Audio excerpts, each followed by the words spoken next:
I said already, guys, several times that we need to be really very attentive for some types of the expenses which may be really related to generation of components of the intellectual capital of the company.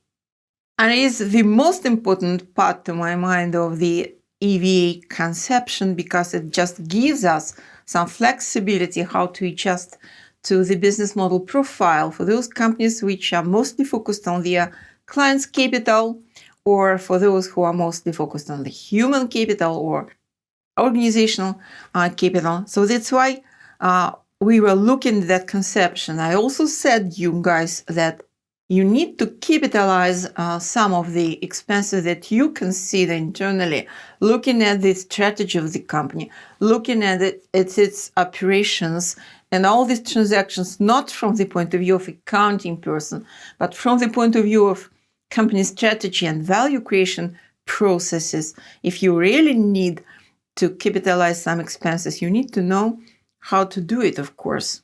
So these are very related things. So to adjust to the profile of the business model of any company, this conception says you need to capitalize some expenses. You need to work hard with this interpretation.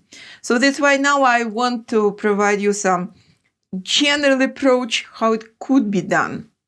Imagine you are now looking at so-called market building types of your expenses, and looking back, you pretty well understand that when you started, let's say in 2018, spending money heavily on acquiring your new clients and retaining your overall customer base, let's say you are now looking through your data in financial report, and you may see that you've got some amount spent for these particular purposes in 2018, which is denominated here as the sum of money A.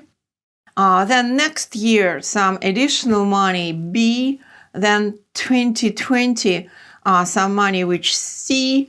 And even in the last year, which is here, 2021, some amount of money D for the same purposes. And you've got the arguments then spending money this way, you are creating solid customer basis, which is loyal to your company, which is stable for your company, which permits for your company to forecast your behavior in the market, to forecast your sales revenue, and to get those targets in the sales revenue growth implemented in actual life.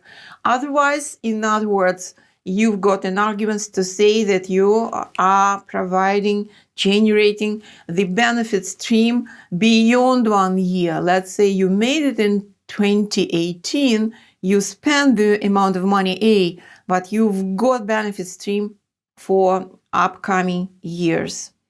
On the bottom line of that slide, I am assuming, as you see here, let's say 4 years economic life for that homemade asset client capital. So that's why the expenses for 2018, which were written in the profit and loss for that particular year on financial statements, and they will be equal, they were equal to A, with the economic life of that homemade asset client capital 4 years, and the straight line, let's say, amortization expense, then we need to divide A by 4. And just 1/4 of A, it goes back to the profit and loss account because it would be amortization expense for that particular year.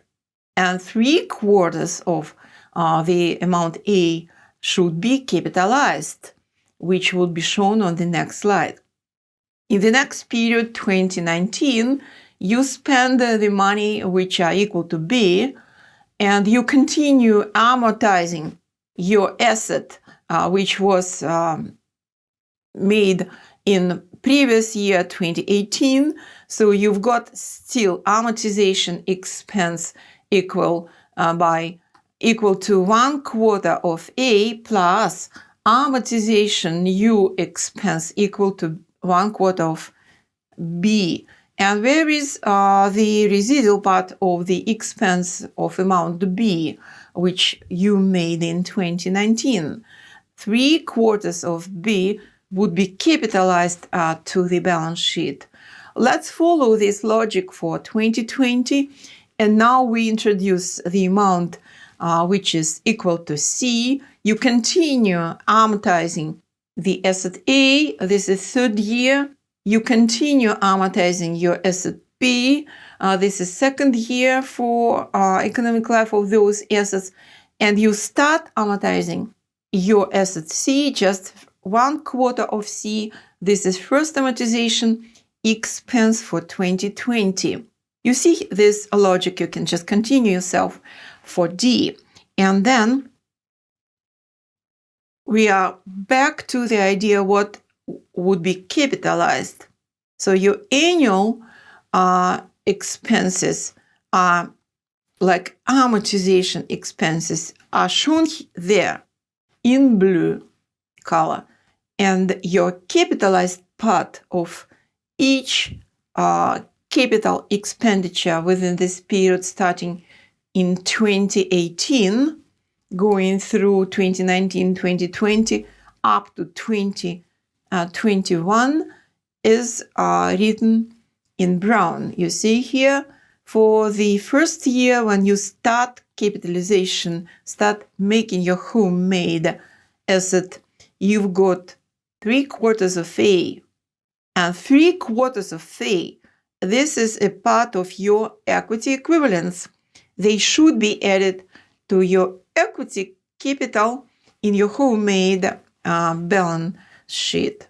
In 2018, you continue investing, but now already you've got just a half of asset A because this is the second year and amortization would be equal to 1/2 of the asset A accumulated amortization, and you've got the residual part, the residual half of A plus 3/4 of the asset B. This is your new equity equivalent as compared to the previous year, 2018. This new amount of money shown here in brown letters for 2019, they would be being equity equivalents, capitalized, and they will be added to the equity part of your capital employed, so on and so forth. So you see from that logic that the expense structure in the profit and loss changes. Let's focus attention on that first, very important intermediate conclusion. Instead of expensing in 2018 the full amount of A as financial reporting standards require for this type of expenses, you are expensing only 1/4 of A, and the residual part, 3/4, goes straight to equity equivalents to your homemade balance sheet as an increase of your asset base. You can call it client's capital. So how much is client's capital in the next year, 2019? It's equal to the sum of 1/2 of A plus 3/4 of B. How about the expenses on the profit and loss? On the profit and loss, you will have amortization expenses. You are not fully 100% expensing amount of money equal to B. You better take 1/4 of B into amortization expense, and you continue amortizing your asset A, which has been generated in the previous year. You should understand that the amount and the structure of the expense side in the profit and loss every year changes. And this is one side of that coin, which is called capitalization of your strategic expenses. And the other side of the coin is that the residual amount of the money spent to create this type of capital, namely in that example, your customer capital or client capital, should be capitalized, because this is now a part of equity equivalent year by year. Remember that the total amount of equity equivalent yearly would be added to your capital employed. And that's why your capital employed is adjusted now. And the new structure of the expenses on the yearly basis due to this first side of the capitalization of your expenses will appear in your homemade profit and loss account. And those expenses are much lower than they would be if you just follow the financial reporting standards. Because let's go back to 2018. Instead of expensing the full amount of A, you are expensing only 1/4 or a quarter of that amount of money. So you change the net operating profit because you are changing the structure of your expenses and you change your capital. So that's why your return on capital employed is really much true. It looks like more reasonable because you created your additional asset, your clients, but the very important solution is based on the idea that you've got the arguments that when making the expenditures equal to A and then to B and then to C within these years, you really were very successfully creating your clients' base, and your clients will not disappear within these years. You retain them by all these additional expenditures on the yearly basis. You are increasing their loyalty to your business. You can rely on those clients. You can understand much better their particular needs, and you then therefore can fit much better their particular needs. I do think this is a very powerful conception. I mean, AVA by Sternstewart, in terms of adjusting the data for economic profit analysis and for business analytics for some particular type of a business model, because the role of the client's capital and the amount of client's capital, the quality of client's capital, and the role of and quality of human capital and organizational capital, of course, really differs very much between the companies, even within one industry. In this case, if we compare this approach to the real asset value enhancer by BCG, we have to say that they are focused on slightly different aspects. The modified economic profit that we discussed just a few minutes ago before, which belongs initially to Boston Consulting Group, is focused on the actual cost structure and as trying to pick up the predominant resource and try to understand the payoff, the output of that predominant resource, if this resource provides the major contribution to the costs in the cost structure of the project. So this was the main idea, and it was also very smart and really very useful for business analytics based on the idea of value-based management. The EVA conception by Sternstewart, which we are discussing just now, it's rather different because it's from the very beginning is focused on the resources missing in the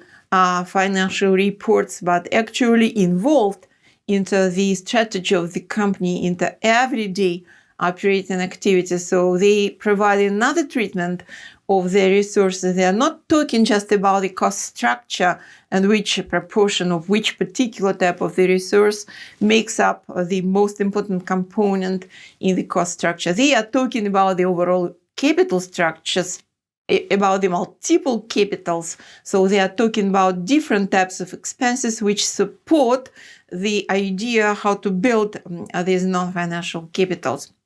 So to my mind, this is really very important nowadays, because we are talking about the living firm, guys, about the knowledge firm, which generates dynamic capabilities doing this, looking carefully at the client side, working carefully with the upgrading of the professional experience and skills of the personnel, looking carefully, therefore, for human capital generation, looking to the research and development, making different adjustments to the business processes, introducing digitalization in the company, which will make a very interesting impact over the processes and the results and the performance of the company. And these are all the components of intellectual capital. So EVA conception gives us wide experience, gives us an opportunity, gives us the toolkit,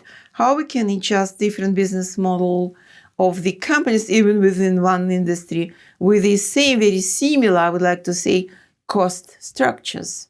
And this is a big advantage of that conception. To my mind, we can discuss our opinions jointly in the seminars afterwards, after you go through these lectures yourself. And additional very important comment, how we can understand the asset life period, because we need it in process of that capitalization of strategic expenses. And I am now showing you different results of different applied research papers, and you may think about the relevance of those results to particular business situations, because of course it depends on the industries, it depends on the countries. So, but at least we have here some particular targets, let's say for pharmaceutical industry. In case of patents, you see these research and development expenses, if you think you need to capitalize them, despite the treatment in the financial report, could be for the period at minimum 7 to maximum 10 years.